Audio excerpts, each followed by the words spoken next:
దృశ్యం 3 తెలుగు వర్షన్ను మరింత ఆసక్తికరంగా సినిమాటిక్ డ్రామాగా మార్చినటువంటి టాప్ 5 బిగ్గెస్ట్ ట్విస్ట్స్ మరియు ఇన్సైడ్ గాసిప్స్ ఇవే. రాంబాబు ప్లేస్లోకి జార్జికుట్టి ఎంట్రీ.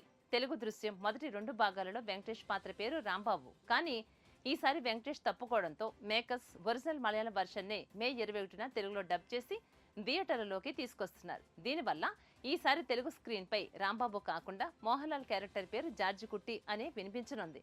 ఇక స్పాయిలర్ భయంతోనే అర్జెంటుగా డబ్బింగ్, అలాగే నిజానికి మలయాళం, హిందీ లీడ్స్ మోహన్ లాల్, అజయ్ దేవ్గన్ ఒకేసారి సినిమాను రిలీజ్ చేసి సస్పెన్స్ లీక్ అవ్వకుండా ప్లాన్ చేయాలనుకున్నారు. కానీ తెలుగులో వెంకటేష్ డేట్స్ అడ్జస్ట్ అవ్వడానికి చాలా టైం పట్టేలా ఉంది. ఒకవేళ మలయాళం రిలీజ్ అయ్యాక రీమేక్ చేస్తే అప్పటికే కథలోని మెయిన్ సస్పెన్స్ లీక్ అయిపోతోందని రిస్క్ తీసుకోకుండా డైరెక్ట్ గా డబ్బింగ్ వర్షన్ రిలీజ్ చేస్తున్నారు.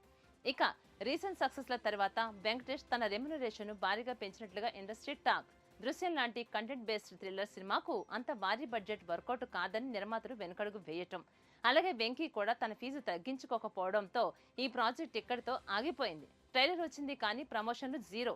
మే 21న సినిమా రిలీజ్ అవుతున్నట్లుగా అధికారికంగా ఈ రోజు తెలుగు ట్రైలర్ రిలీజ్ చేశారు. ఇంకా సినిమా రిలీజ్ కు కేవలం ఒకరోజు మాత్రమే సమయం ఉన్నా తెలుగులో కనీస ప్రమోషన్స్ లేదా బజ్ క్రియేట్ చేయకపోవడంపై ట్రేడ్ వర్గాలు ఆశ్చర్యం వ్యక్తం చేస్తున్నాయి. ఇక క్లైమాక్స్ నవ్వు నా వల్ల కాదు. పార్ట్ 1 క్లైమాక్స్ లో పోలీసులు కొడుతుంటే భార్య పిల్లలను చూసి మోహన్ లాల్ ఒక చిన్న నవ్వు నవ్వుతారు.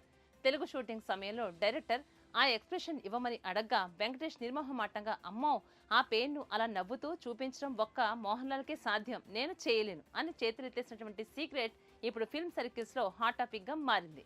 ఈసారి థియేటర్లలో వెంకటేష్ ను మిస్ అవుతున్నా ఒరిజినల్ మ్యాజిక్ చూసే ఛాన్స్ దక్కింది.